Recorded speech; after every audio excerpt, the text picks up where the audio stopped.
شرور أنفسنا ومن سيئات أعمالنا من يهده الله فلا مضل له ومن يضلل فلا هادي له ونشهد أن لا إله إلا الله وحده لا شريك له ونشهد أن محمدا عبده ورسوله أما بعد فأعوذ بالله من الشيطان الرجيم بسم الله الرحمن الرحيم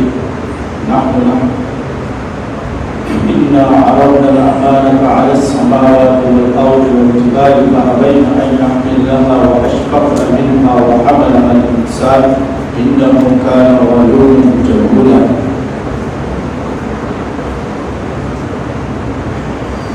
آپ لوگوں کے سامنے جو آیات میں نے تلاوت کی اس میں اللہ رب العزت نے قرآن کی عظمت کو بیان کیا. قرآن اللہ کا کلام ہے اور یہ اللہ کا فضل ہے کہ اللہ رب العزت نے اس کو ہم انسانوں کے دلوں میں محفوظ کرنے کی توفیق دی. جیسے ہمارے قاری صاحب نے اس قرآن کو محفوظ کیا اور اس کے بعد سب کو سنایا بھی, ان کو یہ اللہ نے توفیق دی.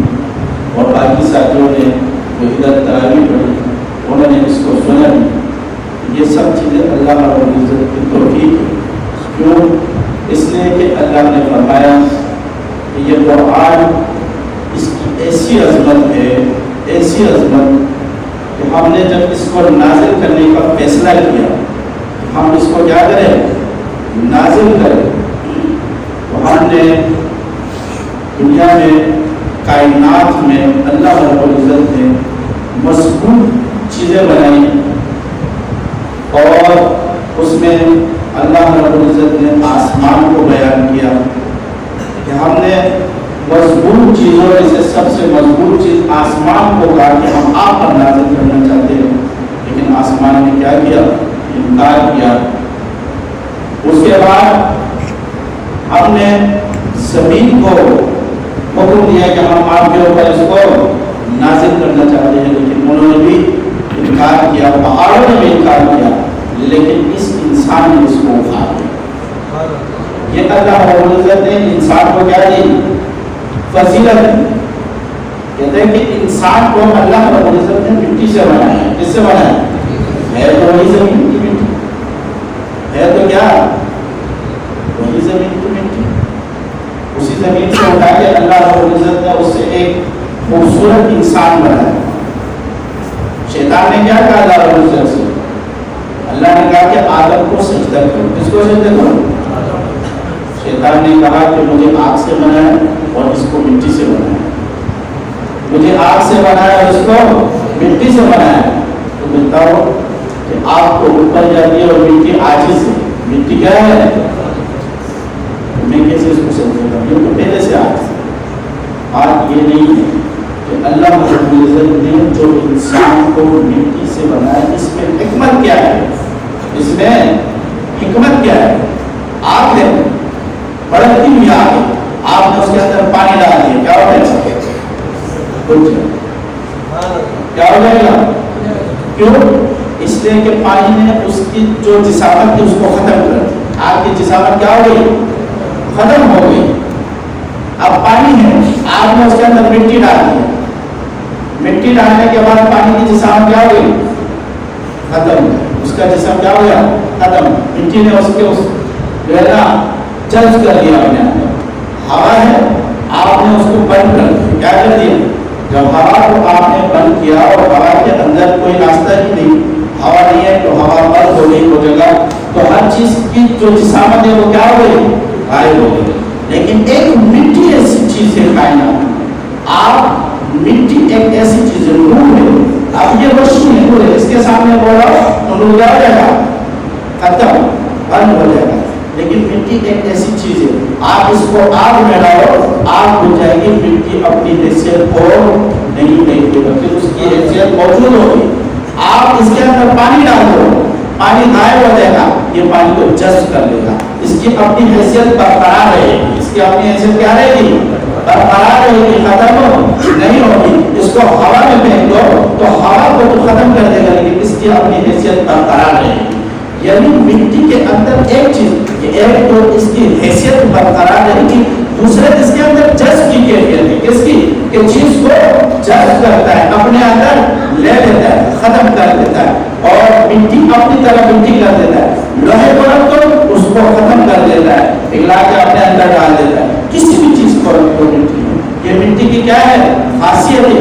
اللہ رب العزت نے مٹی سے انسان کو پیدا کیا، اس کی وجوہات یہ کہ اللہ رب العزت نے کائنات میں سب سے اعلیٰ اور ارفع آپ صلی اللہ علیہ وسلم کو بھی اسی سے بنایا، اسی لیے کہ جب اللہ رب العزت نے آپ یہ ارادہ کیا کہ اب میں اس کو اپنے پاس بلاؤں، کس کے پاس بلاؤں؟ اپنے پاس بلاؤں۔ جب معراج میں آپ صلی اللہ علیہ وسلم روانہ ہوئے، اور جب روانہ ہوتے ہوتے سدرۃ المنتہا سے اوپر جانے لگے، جبریل نے کہا کہ میں آگے نہیں جا سکتا، کیوں؟ اس لیے کہ میرے پر چلے جائیں گے، وہ نور سے بنا ہے، کس سے بنا ہے؟ اور اللہ فرماتے ہیں اللہ نور السماوات، اب میں زمین اور آسمان کا کیا ہوں؟ نور ہوں۔ جب نور بن نور گرے گا تو نور کیا ہو جائے گا؟ جب نور بن نور گرے گا تو نور کیا ہو جائے گا؟ ختم ہو جائے گا۔ لیکن جب آپ صلی اللہ علیہ وسلم آگے جانے لگے، اوپر سے اللہ کی تجلیات آنے لگی، تو مٹی کی خاصیت یہ ہے کہ وہ چیز کو جذب کرتا ہے، کیا کرتا ہے؟ تو اس نے اللہ رب العزت کی تجلیات کو جذب کرنے کیا کر دیا؟ شروع کر دیا۔ جیسے جیسے اوپر جاتا گیا، ایسے ایسے اس کے جسم میں وہ تجلیات جذب ہوتے رہے۔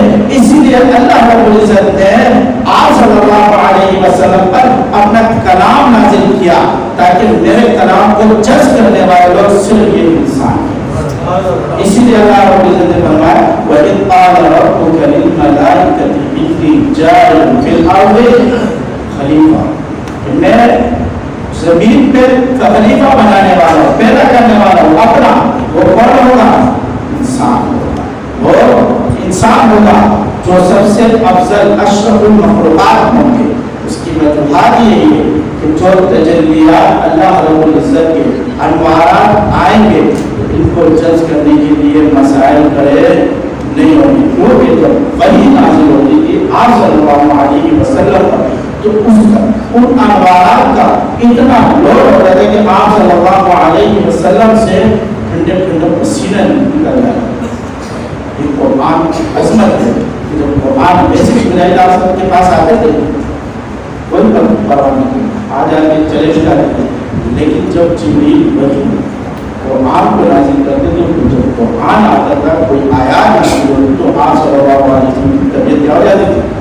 خراب ہو جاتی تھی، پسینے نکلنے لگتے، بولے اونٹی پر اگر بیٹھے ہوتے تو اونٹی زمین پر بیٹھے ہوتے۔ یہ اس قرآن کی کیا ہے؟ فضیلت ہے۔ اور آج اللہ رب العزت نے اس قرآن کو آپ کے اور ہمارے سب کے سینوں میں اتارنا شروع کر دیا۔ یہ اس کا کیا ہے؟ معجزہ ہے۔ اتنی بڑی کتاب کوئی بھی یاد نہیں کر سکتا، اور کتنے لوگ، چلو ایک دو بندے یاد کر لیں گے۔ یہاں پر الحمدللہ آپ اگر وفاق المدارس کے اس میں دیکھو گے تو 25,000 30,000 تو لوگ آ رہے ہیں، 25,000 30,000، یعنی 25-30,000 لوگوں کے سینے میں قرآن اللہ رب العزت نے اتار دیا۔ یہ قرآن کا خود اپنا معجزہ ہے، یہ قرآن کا کیا ہے؟ اپنا معجزہ ہے۔ اور اس قرآن کو جب نازل کرا تو اس کو دیکھنے والے آپ سب کو بتائیں گے کون ہے؟ صحابہ۔ سب دیکھنے والے کون تھے؟ صحابہ میں سب سے پہلے ایمان کس نے لایا؟ سب سے پہلے ایمان ابو بکر صدیق اور حضرت علی نے لایا۔ کس نے لایا؟ بچوں نے کس نے لایا؟ وہ بڑوں نے ابو بکر صدیق کو، حضرت ابو بکر صدیق کو پہلی خلافت ملی، حضرت علی کو آخری خلافت۔ کون سی خلافت ملی؟ حضرت ابو بکر صدیق کو پہلی خلافت ملی، حضرت علی کو آخری خلافت ملی۔ مجھ سے کسی نے سوال کیا کہ یہ بتاؤ آپ صلی اللہ علیہ وسلم جب بارشوں پر جا رہے تھے تو حضرت ابو بکر نے حضور کو